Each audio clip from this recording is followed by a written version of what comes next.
오늘 우리에게 주시는 하나님의 말씀은 에베소서 6장 14절 말씀입니다. 6장 14절입니다.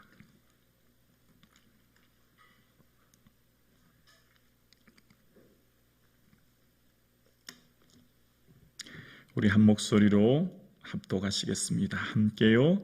그런즉 서서 진리로 너희 허리띠를 띠고 의의 호심경을 붙이고. 아멘.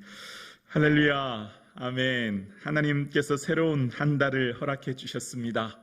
예수 그리스도의 은혜와 하나님의 평강이 우리 사랑하는 성도님들과 특별히 자녀의 가정 가운데 임하기를 주의 이름으로 축복합니다. 아멘. 로마 시민들과 귀족들은 군 복무를 굉장히 자랑스럽게 여겼다고 합니다. 특별히 군 복무는 출세를 위한 길로 여겼대요. 왜냐하면 이 군 복무에 대한 경험, 또 공을 세워서 원로원에 진출하거나 로마의 고위 관직에 오르기 위한 하나의 출세의 방법이었대요. 혹은 시민들은 그것이 출세의 방법이었고, 또한 노예나 또 피정복지에 속한 사람들은 로마 시민권을 획득하기 위한 길이 군 복무의 길이었다고 합니다. 그래서 많은 사람들이 로마 시대에 이 군 복무를 하게 되었는데요. 그래서 사도 바울은 이런 상황, 로마의 통치 아래 있는 로마 병사의 모습을 비유해서 그리스도의 좋은 군사로 성도들을 비유하고 있는 것을 보게 되었습니다. 오늘 특별히 사도 바울은 의의 호심경을 붙이라라고 본문에 우리에게 이야기하고 있는데요. 호심경이라고 하는 것, 예전에는 흉배라는 말을 썼죠. 가슴 쪽을 보호하기 위해 가축이나 금속으로 가슴을 보호하기 위해서 입어진 갑옷이 바로 이 흉배, 호심경이었다는 겁니다. 특별히 가슴을 보호하는 중요한 것은 가슴에 있는 이 내장, 장기들을 보호하는 것이죠. 그 중에 심장이나 폐나 장이나 여러 가지 장기가 있는데 가장 중요한 것은 이제 심장이었다는 겁니다. 심장에 화살을 맞거나 창에 찔리면 즉사할 위험이 있는 치명상을 입을 수 있기 때문에 특별히 심장을 잘 보호하기 위해서 그렇게 갑옷을 입었다는 겁니다. 보통 이 심장이라고 하는 것은 신구약 성경에 마음과 동일한 의미를 가지고 있는 것을 보게 되어집니다. 일반적으로 이 신약 성경의 마음을 카르디아라고 하는데 그것은 마음만 말하는 것이 아니라 심장 혹은 우리의 중심을 이야기하는 것을 보게 되어져요. 특별히 또 마음은 단순히 마음으로만 이야기하지 않습니다. 신학의 조직 신학 관점으로 이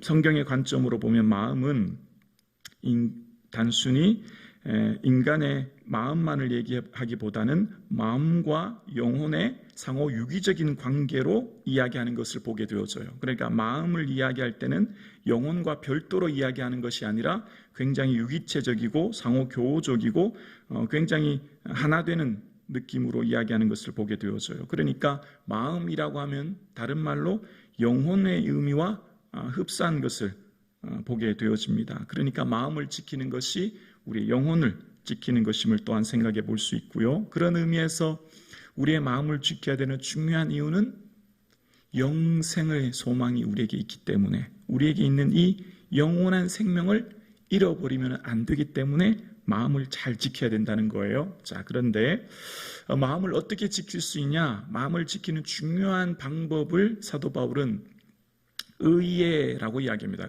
여기서 말하는 의는 하나님의 옳다고 말하시는 법적인 용어인데요. 하나님의 의라고 하는 것은, 옳다고 하는 것은 나와 하나님과의 관계 안에서 주어지는 칭의를 말합니다. 우리가 하나님 안에 있을 때 하나님과의 올바른 관계를 통하여 주시는 칭의, 오직 의인은 믿음으로 말미암아 살리라 말씀하셨고, 우리는 그 칭의로 하나님 부르심으로 구원 얻게 되었죠. 그래서 우리가 칭의로 구원받은 우리의 삶은 이제 끊임없이 성화를 위해 노력하며 애써야 합니다. 거룩함을 위해 살아가야 되죠. 자, 그런데 방해되는 두 가지가 있습니다. 방해되는 두 가지. 마음은 첫 번째, 내부의 둔감함으로부터 지켜야 합니다. 내부의 둔감함. 사도 바울이 이 에베소에서 끊임없이 얘기하는 게 있어요. 뭐냐면 에베소서 4장 18절에도 보면 무지함과 그들의 마음이 굳어짐으로 말미암아 하나님의 생명에서 떠나 있도다, 그런 말을 합니다. 마음이 둔감해지지 말라는 거예요. 마음이 둔탁해지지 말라는 거예요. 마음이 둔탁해지는 이유는 뭘까요? 왜 마음이 둔감해질까요? 둔하다는 말은 하나님과의 민감성이 떨어졌다는 얘기거든요. 하나님의 뜻과 하나님의 생각과 하나님의 마음과 하나님에 대한 것에 대해 둔감해졌다는 거거든요. 민감해지지 않았다는 거예요. 왜 그럴까요? 그 이유가 뭘까요? 그 이유를 생활의 염려로 마음이 둔해진대요. 누가복음 21장에 보면 삶의 염려가 우리 마음을 둔감하게 만든대요. 이 세상을 어떻게 살아야 되나, 삶의 염려가 너무너무 많잖아요. 불안과 근심이 많잖아요. 그렇게 살아가는 그 삶은 우리의 삶에 끊임없이 마음을 둔하게 만든대요. 그래서 우리의 삶 가운데 지켜야 될 것 첫 번째는 마음이 둔하지 않도록, 반대로 말하면 민감하도록 잘 지켜야 된대요.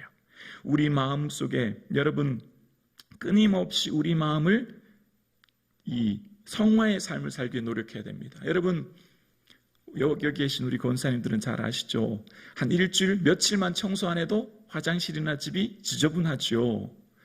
먼지가 보이지 않지만 쌓이죠. 우리의 마음도 끊임없이 이 성화를 위해 노력해야 되는데, 그것은 바로 하나님 앞에 끊임없이 나오기에 애쓰고 하나님 붙들지 않으면 마음이 둔감해지기 시작한대요. 마음을 다른 말로 영혼이 둔탁해지고 둔감해진다는 거죠. 믿음으로 살아가지만 믿음의 성도의 삶이 하나님의 뜻에 민감하고 하나님 마음에 민감하고 하나님의 생각에 민감해야 되는데, 믿는다고 하지만 하나님의 마음에 전혀 상관없는 이분법적인 삶을 사는 성도들의 모습을 보게 되어집니다. 그냥 일주일에 한 번 예배 드리는 곳으로 그 외의 삶은 자기 마음대로 자기 인생을 경영하는, 하나님의 마음에는 둔감해지는 삶, 민감해지지 못하는 삶의 모습을 보게 되어지죠. 그래서 사도 바울이 끊임없이 이야기하는 게 있어요. 뭐죠? 지혜와 계시함을 주시사 하나님을 알게 하시고 너희 마음의 눈을 밝히사. 마음의 눈이 밝아져야 된다는 거예요. 사도 바울이 끊임없이 말하는 마음은 둔감해지면 안 된다. 그럼 어떻게 해야 되냐? 마음의 눈이 밝아져야 되는데 어떻게 해요? 하나님을 알게 될수록, 하나님을 가까이 할수록, 하나님을 알수록 마음의 눈이 밝아져서 삶의 목적과 의미와 또 영적인 전쟁 가운데 모든 것을 분별할 수 있는 눈이 있다는 겁니다. 오늘 예배 드리시는 사랑하는 성도님, 우리 마음이 둔감해지는 것이 아니라 주의 뜻에 민감해지시고 마음 눈이 늘 밝혀질 수 있기를 주의 이름으로 축원합니다. 내부로부터 마음의 둔감함을 지켜야 되고, 두 번째는 외부로부터의 공격을 막아야 합니다. 외부로부터의 두려움, 불안, 근심이라고 하는 것을 통하여 여러분을 공격하는, 그것을 어떻게 지킬 수 있냐면 하나님과의 올바른 관계가 이루어질 때. 다윗이 그런 고백을 해요. 시편 27편에 보면 군대가 나를 진칠지라 하여도 내 마음은 두렵지 아니하며 전쟁이 일어나 나를 치려할지라도 나는 여전히 태연하리로다. 다윗이 광야에서 사울 왕의 쫓김 속에 너무너무 힘들고 어려워요. 그런데 바울이 한 고백이, 군대가 나를 진치고 에워싸도 나는 두렵지 않대요. 내 마음이 두렵지 않대요. 내 마음이 여전히 태연하대요. 그 이유가 뭘까요? 하나님과의 올바른 관계가 맺어졌기 때문에. 하나님 날 지키실 거야. 하나님 날 붙드실 거야. 하나님 나와 함께 하셔. 하나님 결코 날 버리지 않으실 거야 라고 하는 하나님과의 올바른 관계 안에 있을 때 마음의 두려움을 이겨내고 마음의 평안함을 가졌다는 겁니다. 오늘 사랑하는 성도님, 여러분 이 하루의 삶도 끊임없이 크고 작은 두려움의 파도가 밀려올 때 하나님이 날 붙들고 계셔. 나는 하나님의 자녀야. 하나님 우리 자녀 그냥 버려두지 않을 거야. 하나님 우리의 사랑하는 자녀들 가정 지켜주실 거야. 고백할 수 있기를 주의 이름으로 축원합니다. 걱정하지 마시고, 오늘 특별히 여기 기도하시는 사랑하는 성도님들은 하나님의 존귀한 보배와 같은 종들이잖아요. 이 새벽 깨워 기도하는 얼마나 소중한 하나님의 귀한 존귀한 종들입니까? 여러분의 삶 가운데, 특별히 자녀의 삶 가운데 끊임없이 밀려오는 염려와 근심의 파도를 믿음으로 이겨낼 수 있기를 주의 이름으로 축원합니다. 그래서 하나님께서 우리에게 요구하시는 것은, 얘들아, 너희들의 삶 가운데 오는 수많은 두려움과 염려와 근심은 걱정하지 마라. 내가 너를 붙들고 있다. 말씀하시는 이 말씀 의지하여 외부로부터 오는 공격, 이 두려움, 불안, 여러 가지 모든 공격을 이겨내시고, 특별히 더 중요한 것은 마음이 둔감해지지 않도록, 하나님의 마음과 그 생각에서 멀어지지 않도록 내 삶의 모든 마음의 눈이 밝혀져서 매 순간마다 주님의 그 마음과 뜻을 헤아리는 이 하루 되어질 수 있기를 주의 이름으로 축원합니다. 기도드리겠습니다.